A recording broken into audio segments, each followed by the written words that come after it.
Hey everybody, it's me, Marquita. Sorry, I'm playing with my light. No, I think I like this one. Let me see. Yeah, maybe this one. Okay, that one. I am coming here. Let me take out my mint. Sorry, I don't know why I covered up my mouth. These old bad billies. That's not what we're here for. I am making this video for JuiceMyRandomness, Juicy as I call him. I will link his page in the description below, so that y'all can go over and check him out and support him. He asked me to make a video about depression and how basically how I bring myself back up when I am depressed. I'm gonna talk past tense up to now. About 18, like I have always been a depressed kid or emotional person, emotional kid. As my mom always say, you're so emotional. Anyways, I'm a crybaby. I am. I cried at everything. I don't like fighting. I don't like arguing. My mama always, you're soft, because somebody talk about me, if somebody talk about me, I wouldn't fight them. I would run off and I would cry because I'm a crybaby. I'm soft. I'm emotional. I'm an emotional person. And I'm still like that to an extent, still, because I'm 35. I'll be 36 in November. So I'm still kind of like that to an extent. Only now I walk away and I don't cry. Like, if it hurts my feelings, I don't think it hurts my feelings of what somebody said, unless they're calling me, like, people that know me personally. So if somebody's like, you're a bad mother, okay, well, do you know me? Let me take these off because I can't do it with the rings. So I'm like, do you know me? Have we ever met? Have we hung out more than one time? Like, have you seen me be a parent in real life and in real time more than just one time to my children? And if not, that rubs off, that like water on a duck's back. It rolls right on off. Like, for an example, if my sister Shandy, sorry guys, if my sister Shandy, if she said that I was a bad parent, that would hurt me because, I love her. She's very close to me. And for disclaimer, so nobody don't get confused when I say my sister Shandy, my sister Alicia, I have one sister biologically. My mama had my sister, of course, first. My sister Alicia is 3.5 years, almost 4 years older than me. When I was born in 83, she was like 3.5, and then she turned 4 January of 84. So, and I was born November of 83. So that's why I say she's 3.5, almost 4 years older than me. So she is my sister. And I have a brother that is 14. Oh, is he 13? Yeah, he's 13. He'll be 14 in July. Yes, he's my brother. He's my daddy's son. And if y'all doing the math, me and Coda, that's my brother, we're 22 years apart. Yes, I know, my daddy started all over after I became an adult, but I was his only child, and I never wanted to be his only child because I can't give him authentic grandkids. And okay, so let me tell y'all about my kids. My girls Hannah and Savannah are biologically my nieces. They're my sister's biological kids. She got pregnant and she had them, but they're mine legally. They're mine in my heart, legally on paper. They're mine. I just did not physically have them. And I just think of her as a surrogate. And, and she's still in their life. So I don't want you to think that I just took her kids, kicked her out.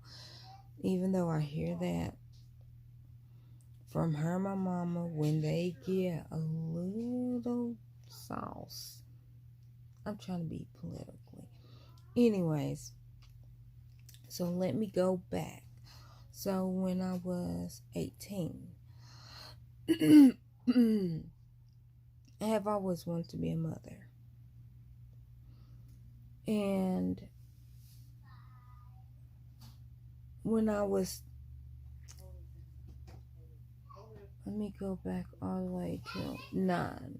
When I was 9, my sister had a friend that lived, and I laugh now because in my head we went like to another city because she lived in Halls.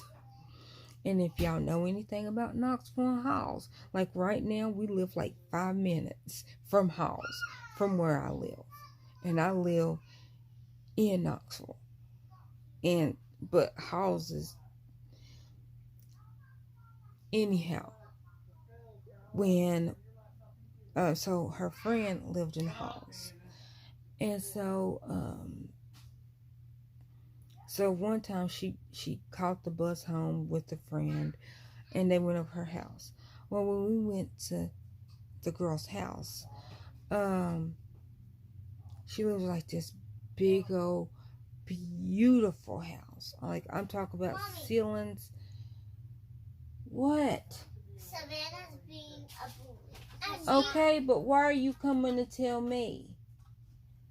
Get away from her. Savannah, leave her alone. I am. Okay. So she lived in like these big, like the house, like the ceilings were so tall. I just remember thinking, whoa, like I can build 3 houses and not even reach the top. I don't think it was that high, but they were pretty high ceilings. And I just remember going in her house and I was thinking, I have never been in a place this big and this fancy. So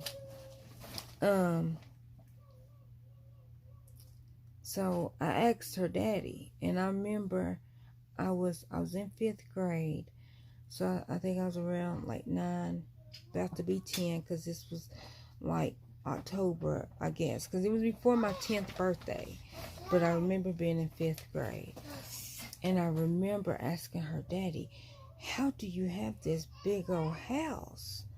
Because like I was amazed. And he told me, he goes, oh, I'm an accountant for TVA. And I was like, I'm going to be an accountant for TVA so I could get this big house. So when I got 10, a little bit time after that, I'm like, I can't wait because I'm going to be an accountant when I, I'm going to be an accountant and work for TVA. So I'm going to get me a big old house. I'm going to get married and I'm going to have 6 kids. That's what I said. And this was me at 10. So at 18, I decided, like at 18, I was like, okay. Let me go back. 17 is when I found out about what a midwife was and what a doula was, because I never heard of a midwife or a doula.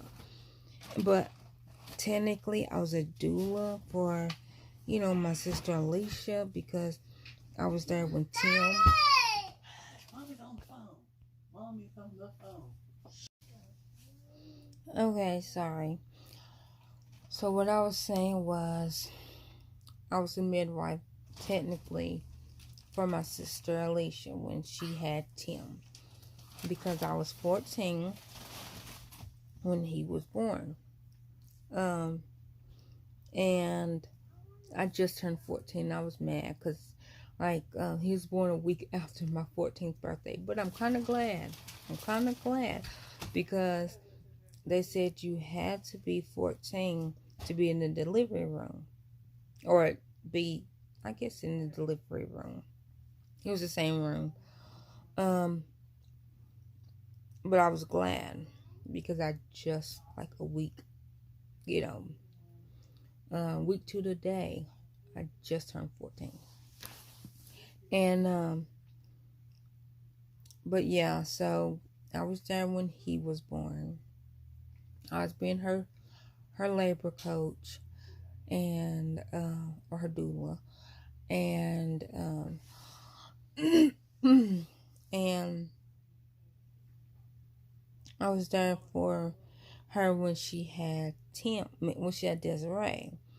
I was 15, almost 16. I was 15 then, so I was, of course, got to be there. And of course, I was her labor coach again. And and then the next birth that I was at was Jennifer. But that was years, But yeah, so I wanted to be a midwife. I did. I wanted to be a midwife when I found out about it, when I was 17. And what made me not be a midwife, what made me change my mind was they told me, oh, midwives do C-sections too. And I'm like, nope. I cannot physically cut anybody. Now, if somebody run up on me and I got a knife and they trying to attack me, then, hey, bar's done. And I'm not talking about the candy bar. I will protect myself and protect my kids. But yeah, so when they said that, I was like, oh no, I can't cut anybody. Because, and it's weird, because like I'm gonna tell you, I'm a very weird person, as y'all know me. Y'all should know me by now. I'm a very odd, unusual person. I'm a very weird person. I can put in a barbell in somebody's tongue, in their eyebrow, in their lip, in their belly.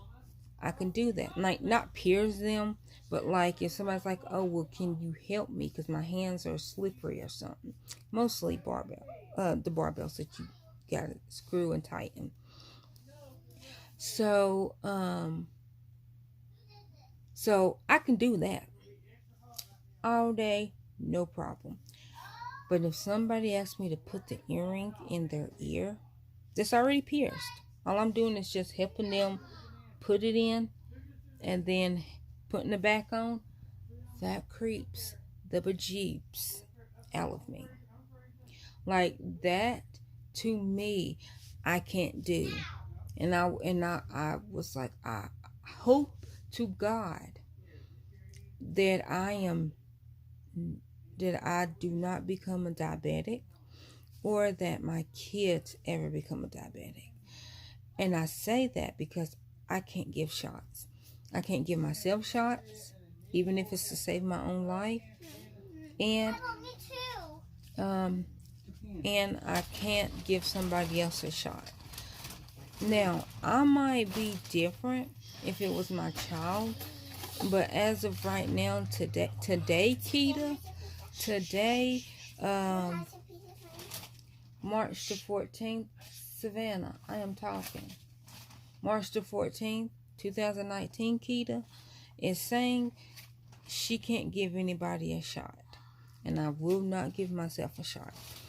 And I am to the point that I literally freak out like somebody is about to freaking kill me if I have to get my finger pricked. I'd rather get blood drawn. You can throw the rest of the blood away, but you're not pricking my fingers. Gary could tell you that. Like, I literally, you don't do that. Like, don't. Because I always say, okay, I'm ready. Nope. As soon as you come towards me. And don't trick me. Don't try and be like, okay, well, I'm going to do it so you don't. No, because we're going to be fighting then because I wasn't ready. I wasn't ready. I said no, I wasn't ready. And even when you're ready, you're not ready. And even when I'm ready, I'm not ready. So, I mean, that's why I say, so when I found out about, when they were saying, oh, midwives, you know, they do C-sections too, you know, can do C-sections too. I was just like, no, I can't cut anybody. So that is what, and that's what made me not want to be a midwife. I did go through CNA classes because I said, okay, I don't have to be a midwife. Let me just work with babies. That's what I wanted to do. I just wanted to work with babies. And so I was like, okay, I will be a midwife and I can work in a nursery. I love babies. That was my reason why I want to become a midwife. I want to become a doula. Because I found out, oh, well, doulas don't get paid. I don't care if I don't get paid. You know, I wasn't being birth coaches / doulas for money. I was doing it because I enjoy childbirth. That's why I was doing it. I love helping people. I love childbirth. It's very exciting. You know, I'm sort of like an adrenaline junkie, only with childbirth. Because, like, if somebody's like, okay, this person needs a coach, she's afraid, she doesn't want to have it, boom, I'm in character. I could be there, cuss me out, say whatever you want to say, whatever. I'm okay. They don't bother me. And so I could be, I always want to be a doula. So then I took CNA classes, did that. All while around 13 is when my depression started. Now, my depression, when it started, it had a little bit more than just depression. It was like depression because of the environment that I grew up in. Because my mama is a very mean drunk. I have said multiple times, she's a very mean drunk. And like I said, I'm an emotional kid. And I'm a crybaby. I'm soft. So that affected me. So I would say my depression came with depression. And then loneliness. And just like other things. So when I was around 13, I was depressed. But I also was, this and this and this. So it was a layer. It wasn't just depression, I'm sad. Okay, talk about it, whatever. It was like, okay, depressed and, bipolar, which I wasn't bipolar. They said I was bipolar because I wasn't showing no emotions except crying. That's why they was like, okay, there you go. That's why they were saying that, oh, you're depressed because you're always crying, but you don't show any other emotion. Like somebody make you mad, you don't get mad, you cry. If somebody makes you happy, you laugh, but then you cry. PBA, I'm just saying. But all that.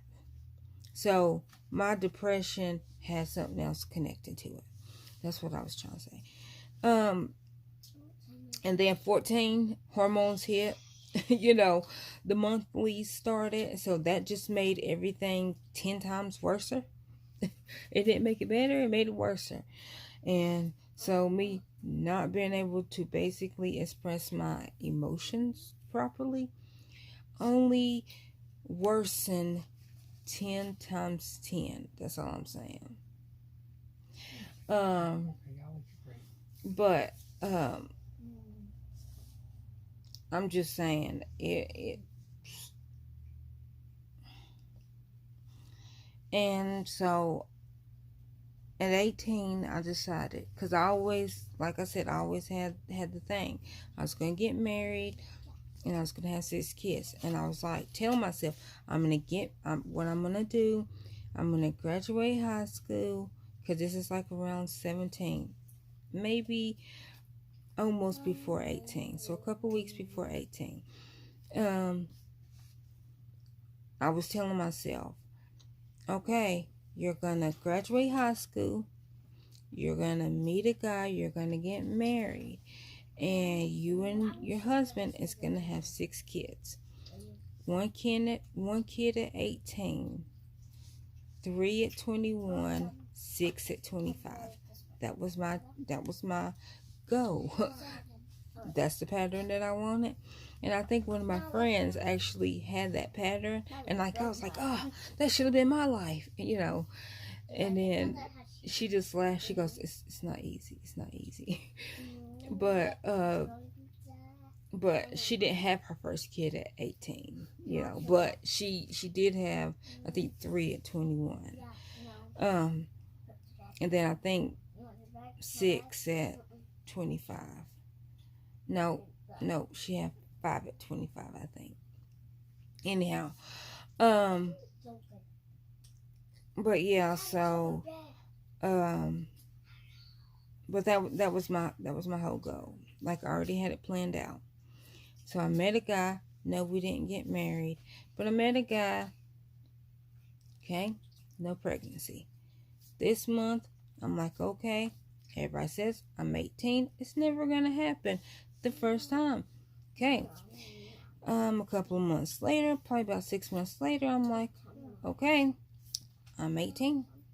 I'm about to be 19. No, I think I was just about to turn 19. So I'm like, okay, I'm 19. Where's my baby? I graduated high school May of 2002. Went to college, graduated college October 2002. Okay, it's like November 2002. Where's my baby? I'm about to be, 18. I'm about to be 19. I don't have my first one at 18. So I thought, okay, well, I don't have to have my first one at 18. I just need to be pregnant at 18. That's what I said. So that didn't happen. So I turned 19 and I was like, okay, I'm still young. I could still have a baby. This will work. December came. I didn't think about it. January came. And that's when the depression started. And this depression was different. It's different than, or it was different than the other depression. So that one depression, I feel like was because I wasn't in my mama's house. I had my own place and all that. So I feel like that depression, because my life changed, because, you know, growing up, I had that depression or that emotions. And then from there, I went to state custody August of 2000. So that just added to my depression, because now I have social anxiety because I don't like new people, but I have separation anxiety because I'm not with my abuser, which is my mother. You know, physically and mentally, psychological abuse. So I'm having separation anxiety from her. So that's why I say that depression was different. So when January hit, and I was like, okay, I'm 19 and I'm not pregnant. That depression is the depression that ended. So, okay, that depression was January of 2003. That depression ended June the 29th, 2013. That depression was, I was depressed every month. Every single month. Every time I seen that I started my period, I thought, why am I even alive? Like, I wanted to die. I wanted to physically die. And I couldn't get nobody to understand why I was depressed. Because I tell them, I'm depressed because I don't have a baby. I'm depressed because I'm not pregnant. And every single person that I talked to always told me, no, kids change everything. You're not ready for a child. No, if you have it, like, you're going to lose your freedom and all this. And saying all this, saying that I was not ready for a child because children are hard. You know, children and you know, saying all these negative things, saying that I am not mentally ready for a child because I'm always depressed, because I have depression. That's basically what they were saying. And I kept telling them I'm depressed because I don't have a child. Once I have my child, I will not be depressed. And I know probably if y'all see this part of the video, like, I'm going to put it in, but if y'all watch it to this point, y'all would be like, but you can't, like, a child, like, you can't just have a child and expect your child to fix everything. Well, I'm an exception to the rules. Like I said, and I tell everybody that my girls are the reason I'm alive. Because I had a very deep down, serious talk. And I was like, okay, God. And it wasn't an ultimatum. It was like, I was serious. I was like, okay, God. I wasted my whole 20s. I don't want to be pregnant at 30. I don't. I would like a child before 30. That's what I was saying.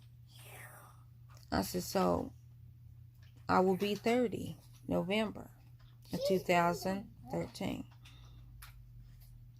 I was like, and if I'm not a mother, if I don't have a baby, I will either be meeting you or I'll be meeting the man downstairs. But I will not be of this world. I'm just saying it nicely. That ain't what I said. I said some other things. But that's what I said. So January 2012, which was, I guess I wasn't 29 yet, because I turned 29 November of 2012. I was almost 29. But I already made up my mind. I was done. I was done because I wasted my whole 20s. I didn't go out. I didn't party. I didn't do anything. And the reason why I didn't do that, and I'm not a party person. Like, I hung out with my friends and stuff, but I wasn't a party person. But I stayed at home. Because what I said is, okay, what if I go out drinking and I get pregnant? Then my child, and I not know that I'm pregnant until like 6 to 8 weeks. My child has had 6 to 8 weeks of alcohol, of whatever substance that I might get into. I'm not saying that I would go out and plan for that, but hey, I might have got wild and crazy and went buck wild and, you know, had a wild hair in my butt. Who knows what I would have did. I'm just saying I wouldn't go out and aim to do drugs, but who knows? Who knows? So I didn't do any of that because I was like, I don't want my child to start its first 6 to 8 weeks with a substance that my body doesn't need. So that's why I said that I was done, because I wasted my 20s. All of them. My late teens and my 20s. Waiting for this baby. So, November of 2012. And this is another reason my girls are my bird poop babies. Went to church, and when we left church, went to the pharmacy, went to the drugstore, got a pregnancy test.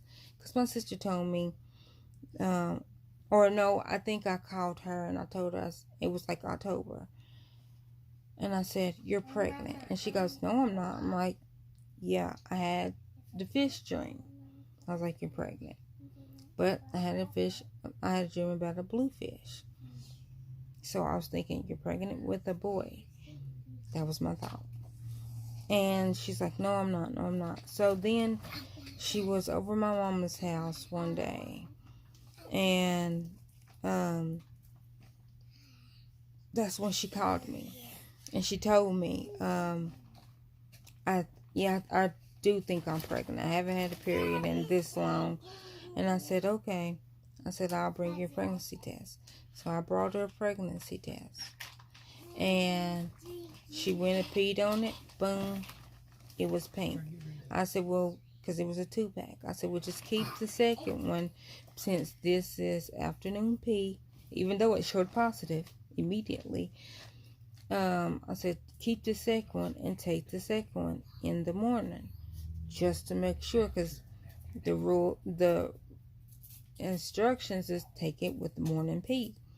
So the next morning, she's like, "Yep, it's still pink. You know, pink plus sign." I think that's the ones me and Margie picked out. Margie bought them, but I gave them to my sister. And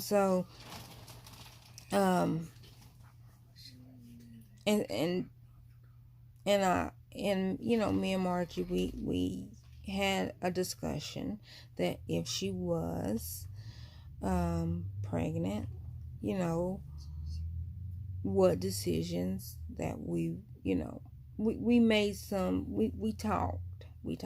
I'll just say that.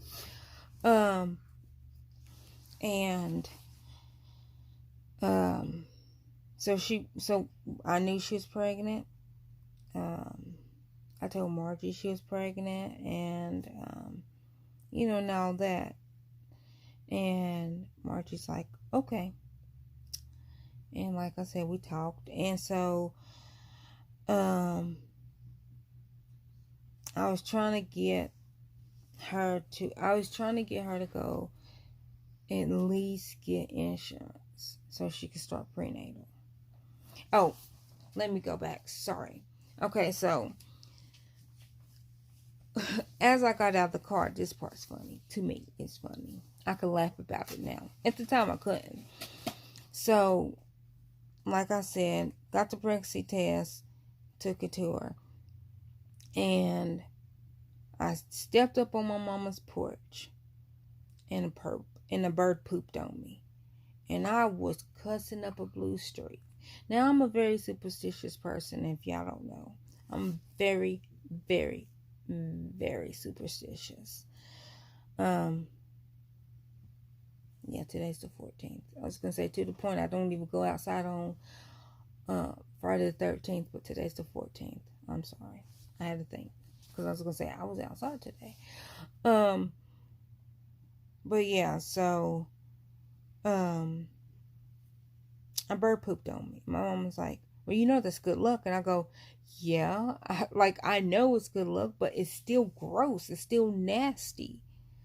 So we was sitting in there, and we talked for about like an hour and 30 minutes, maybe an hour. You know, it was like about an hour and 30 minutes. We was talking. We was making some decisions. We was just having a conversation, and then I was like, okay, well, because my jacket was dry. Because like as soon as I went in there, I washed my jacket, like with the wash rag. And then soon as I stepped on the front porch, again, to leave, another bird pooped on me. And I was like, are you freaking kidding me? And then that's when Alicia's like, well, your good luck is, you're going to have a baby. And I was like, yeah, but it's the point. Bird poop, gross. So I laugh about it now. Because Hannah so found out that when she was 37 weeks and 3 days, or no, 37 weeks and no, yes, I know when they were born. I'm talking about when I found out. Oh yeah. It was 3 days before they were born when I found out that that it was twins and that they were girls, because she didn't have prenatal, none, through the pregnancy, which depressed me. And so when I found out, oh my gosh, it's two of them, and oh my gosh, it's twins, we came up with the names Hannah and Savannah. And so she was like, okay. So I was like, well, how are we going to tell them apart? Because when they're identical. And she's like, I don't know. And so what we said was, the first baby that comes out is Hannah. And then the second baby will be Savannah. And if they're identical to us looking, then I don't know. We'll have to see if the nurse can put different color wristbands on them, because we didn't know. And at that time, they didn't know if they were in the same sac or if they had their own sac, because the membrane was so thin between them. And Hannah's umbilical cord was abnormally short. It was maybe this long, maybe the length of of my thumb, probably about that long. That was her whole umbilical cord. And then it was if this part was connected to her, this part was connected to the placenta. That's just how long it was. Savannah, hers was normal and long. So I was afraid, because they were still moving around. So I'm like, oh my gosh, she's just going to rip it right on off of her stomach. And she's going to die, because she ain't going to have no iron or nothing. So when she was born first. And then we waited. And we waited. And we waited. And we waited. And we waited for Savannah to come on down. Because she was on the left side, balled up in the ball, up under the rib. She didn't want to come down. When Hannah was born, she still was on her left side, balled up in a ball. But she wasn't trying to be born. She was fine, though. She wasn't trying to be born. And so then it's like an hour and 30 minutes later, the doctor came back in and was like, oh, how long has this been happening? Talking about my sister. And I get up and I get up. Okay, so a little thing about that was like we're sitting there, like after Hannah's born, she's still in the stirrups, and we're waiting for Savannah to drop down. So she doesn't drop down maybe after like 15-20 minutes. And so if you ever been in the OR, you can know how cold it is. So she's shivering, I'm shivering. I don't know if Hannah's shivering. But so we're past, she's holding Hannah. Then I'm getting Hannah back and I'm holding Hannah. And then she's holding Hannah. So we was just passing back and forth. And while we was doing that, like the plastic bag fell. And it was a plastic, and the plastic bag was a plastic bag that they had up under her butt to catch all the blood. And so it fell. And I didn't get up, and I just leaned back like this, and I said, and it was a nurse sitting there, and she was doing her charts. I said, is that supposed to happen? I said, the bag fell. She goes, yeah, it's fine. And then continue doing her charts. So I didn't think anything of it. Everything's fine. So when the doctor came back in to deliver them, said, how long has this been like this? So I then get up. And this was like maybe like 15-20 minutes like after the bag dropped. So I get up to look, because like I'm curious. And like the whole cover was red. She was sitting there slowly hemorrhaging to death. So that's why they had to do an emergency C-section to get Savannah out. So Savannah's a C-section, Hannah's vaginal. And like I didn't get to be back there during the C-section, but we did have, me and Carrie, we had Hannah, and then it was like 5 minutes later that they brought out Savannah, and then they took my sister to recovery.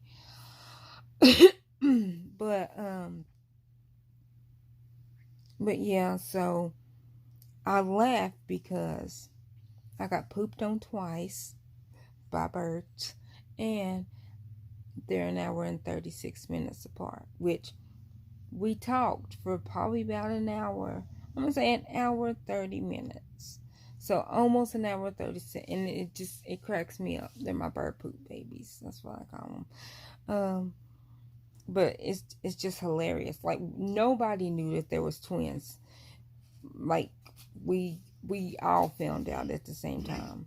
Me and my sister. And then I, of course, called everybody to tell them. But so I was excited when they were born, and I was so happy. I was scared because Hannah was 4 pounds 10 ounces, and Savannah was 4 pounds 4 ounces. They were so little. That's why I call them bunkins, because they look like little baby pumpkins. That's what it stands for, not country bunkin. That ain't what I mean by when I say bunkin. I mean like baby pumpkin. But instead of me saying baby pumpkin, I say bunkin. They're my bunks. They're my little baby bunks. And, but they were so tiny. And so, like, that whole night, like, I was worried about my sister, because she was, like, extremely anemic. She didn't know she was anemic. I didn't know she was anemic. Nobody knew she was anemic until she almost bled to death. So, like, I was worried about her, like, that whole night. Even though, we had both of the girls in the room with us. And, I got up and I took care of both of them, through the night and stuff. And, like, the next day was June the 29th. And when I realized that she's going to be okay, that she's fine and all that, that was like the last day of my depression that I can honestly say. Now, I'm not saying that I have not been stressed and that I have not been angry, but I have not been depressed. I have not wanted to kill myself since I had them. I can honestly say that. I know, Juicy, I know you're probably like, that don't help me because I don't have a baby. What makes me not depressed is my girls. That's I tell people they're the reason I live. They're the reason I'm alive. 2015, July the 1st, 2015, I went in and I had brain surgery. They wanted me to have it on June the 15th. And I said, nope. My girl's birthday is June the 28th. I said, I was like, just in case if something happens, I don't want them to be like, she didn't make it to my second birthday. So I told them, I was like, I can do it on June the 29th, but I can't do it on June the 15th. And they said, well, the next available day is July the 1st. I said, okay, I'll do it on July the 1st. The reason why I had brain surgery, one turned into two. I had one at 8 a.m., one at 8 p.m. The only reason I had the brain surgery was because my headaches were too bad. They were not responding to any medicine or anything. And I came to the decision that I'm a mother. And when I have my headaches, I can't function for 3 months because I have a headache every day for 3 months. And then it just go away after 3 months. So that was why I did that. I regret having it because I'm having extreme complications of it. Because since that day, I have been in constant, continuous pain.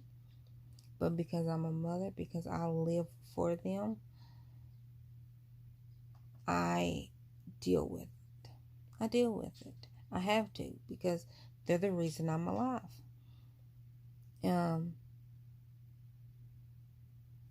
I had gastric bypass May the 10th, 2010. Yes, before they were born. But I had gastric bypass because what they told me was, and it was not evidence, it was not even proven. What they told me was, if you have the weight loss surgery, it could, and I knew there was a chance, it could increase your chances of having a baby, and it could take your pseudotumor cerebri, which that's what I have. Pseudo, meaning false, tumor, cerebri, brain. Or what is it? Is it brain? False tumor brain, right? Or false tumor. Yeah, cereb. Yes, cerebri. The cerebellum. Cerebri. Okay, so it means false tumor, I guess, in the cerebellum, in the brain. That's what it stands for. And that's why I call my brain Hitler. Not to be disrespectful to anybody that family that was affected by the Holocaust. I'm not talking about that evil man. I call my brain Hitler because my brain is fighting something that's not there. It's fighting nothing. It's putting fluid in my brain to protect my brain from the tumor, but there's no tumor. So it's putting fluids in my brain. So, yeah. So after the surgery, and I have said this. I have said this to CG, Queen of the Crazies. That, cause she's, I guess she hurt, or I told her that she has to just remember why she had the surgery when she was doing her liquid diet. Not that she was doing bad. I was trying to use words of encouragement. Just always keep it in your mind. And she asked me, why did I even have the surgery if I didn't want to lose weight? And I told her, and I have said it multiple times to different people that asked me, like, why would I gain my weight back? Well, when I started my weight loss journey, my 6-month diet, I was 387 pounds. Now I know you're probably like, okay, well, you was a big healthy girl. I was, but I was happy as far as weight wise.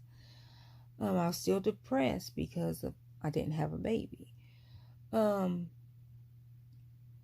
But I didn't get the surgery because I was unhealthy. I didn't before I start, my 6-week diet, I was on 3 water pills. The day of surgery, I wasn't on any pills because they wouldn't allow me to take my water pills during my liquid diet. They told me I wasn't allowed to. So I couldn't take that medicine. Even though it wasn't for high blood pressure, they still, just to be safe, they didn't want me to take it. So I didn't take any medicine. When I left the hospital after surgery, and I feel like the surgery was a success. I was on famotidine, for acid reflux. I was on, I needed to get a multivitamin. I needed calcium, plus my 3 water pills.